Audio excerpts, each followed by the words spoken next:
I've kind of collected songs which really resonated with where me and Liam were at this journey. And I often listen to it when maybe I'm doing the charity work, or every night I just go and stand in the garden and look at the stars and think about him. And it always makes me feel like that little bit closer to him. And on this playlist it has some, I guess, reflective monologues, and it seems right to share one of them with you tonight. And it goes, if tomorrow wasn't promised, what would you give for today? Forget there was any sunlight left, what would you spend today thinking about? And I think if anyone gave that a little bit of thought, it would be the important people in your life, those ones that make you shine the brightest even when your light's gone out. But for me, it would also be this moment, and an opportunity to do an event to reflect on the legacy of my brother, but also to say thank you. This time with a much more clearer mind, very much open heart. You see, many people here today would have known Liam, and others would have got to know him over the years through the Liam charity. And even if it's your first event, I hope that you kind of feel a little bit of the special person he was. And obviously, everyone will know the tragic circumstances that he left. But what I wanted to share tonight is the day the Liam charity was born, and the reason why you guys mean so much. I remember sitting in my room and I was at the end of my bed, and it was like the last kind of place that me and Liam had a meaningful conversation. And life was hard, it was full of hurt and pain and confusion.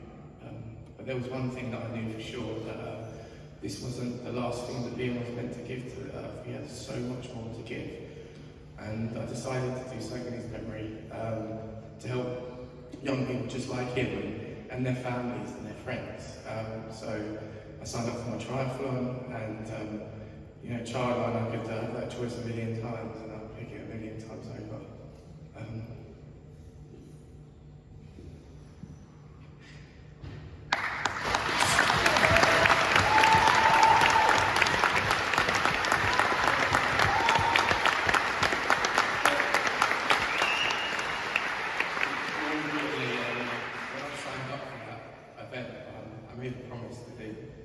I promised that I'd make sure that people remembered him for the person he was and not how he left.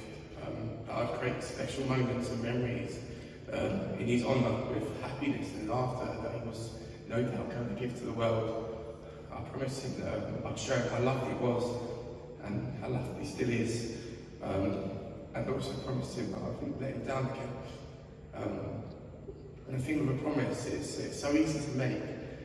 But it holds so much weight and importance, and normally it's the person who makes that promise as the keeper of its destiny, but for me it wasn't.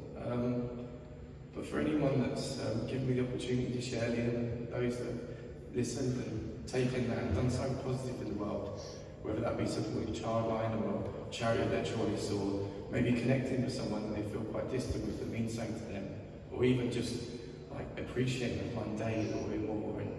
And those that have been so kind with their time and generous with their money, and to create so many amazing events, and people that have just shown up, just like every single person in this room tonight.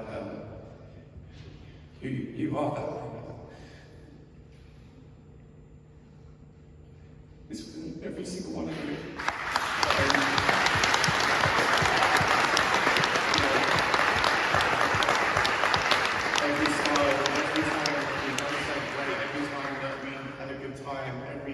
Moment where we've done something that we thought was impossible, we did that because we've done it for Liam, for all them children that we've helped. I'll be so forever grateful for that. And I'm so grateful that I brought this suit, because I'm just about to wipe a bit of snot.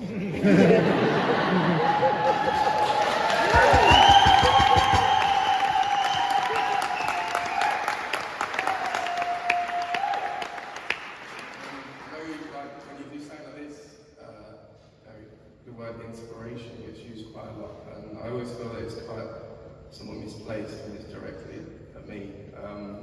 The inspiration of the charity isn't one person, it's a group of people, and it's the stories behind the charity and how much we raise. It's when we come together and we unite with a single purpose.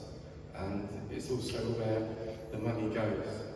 I've been so privileged and lucky to do so much for the NSPCC and to give so much trust. Sometimes I think they don't really know my background because I'm not really. Sometimes my friends are laughing at the front and say no. But it's been such an honour, and one of the things I'm more proud of is to be a childline counsellor. And it's such a unique experience where two people become vulnerable for very different reasons. But it's a place where a young person can contact you and just have a chat about how their day's going. And having a good day, but they have no one else to tell. It's where a young person can go to high school and be scared about how tall the buildings are. But you have a little chat with them and you realise that they don't really know who they want to be. And you help them realise that the best person you can ever be is yourself. Or a young person who's conflicted between telling their family that they're struggling or fighting through another day. And you help them realise that their loss will be more impactful and more devastating than if they didn't tell their parents that they were struggling. It's such a unique experience, and it's so precious. And actually, tonight we would have helped really 4,500 children. But if you want to quantify that, you can fill this room 18 times with the children that we've helped today, and that's something that everyone here should be proud of. And I'm really grateful for that. And I just want to leave you with this one sentiment. It's Liam's story was only going to be as beautiful as the chapters within it, and one of which each and every one of you own. They'll be as unique, as special as your individual, but they all represent one thing: making a difference for Liam and for every childhood. Thank you.